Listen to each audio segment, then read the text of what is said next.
દ્વારકાના મુખ્ય મથક ખંભાળિયામાં હવે પીવાના પાણીનો મુદ્દો ગરમાઈ ગયો છે। દૂષિત પાણીના કારણે લોકોનું આરોગ્ય જોખમાતું હોવાનો જિલ્લા કોંગ્રેસે આરોપ મૂક્યો છે। આ સાથે પાલિકા લોકોના જીવ સાથે ચેડા કરતી હોવાનો પણ આરોપ છે।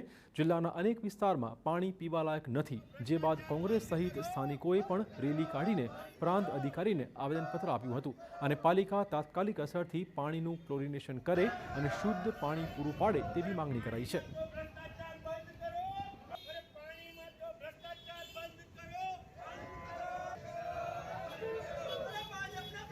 तो તમે પીવાના પાણીમાં પણ ભ્રષ્ટાચાર કરો છો, જે ક્લોરીન આપવામાં નાખવાનું હોય એમાં પણ ભ્રષ્ટાચાર કરો છો।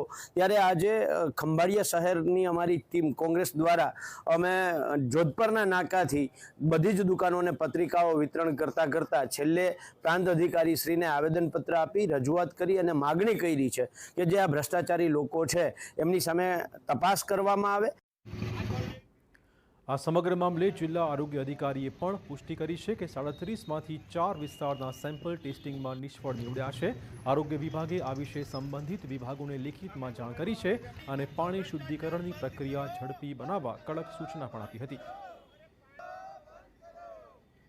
જે પાણીના સેમ્પલ પીવા લાયક ના હોય એ સેમ્પલ માટે અમે નગરપાલિકા, ટીડીઓ અને ગ્રામના સરપંચને પણ લેટર લખીએ છીએ સમય ઉપર, અને દર મહિને આવા લેટર લખવામાં આવે છે અને એ લોકો જ્યાં પીવાના પાણીના સેમ્પલ પીવા લાયક ના હોય એનું ક્લોરિનેશન અને સુપર ક્લોરિનેશન કરી અને એ પાણીને પીવા લાયક બનાવે છે।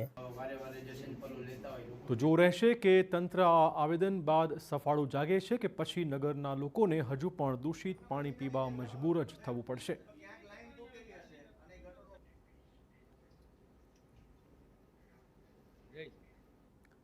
મહીસાગરના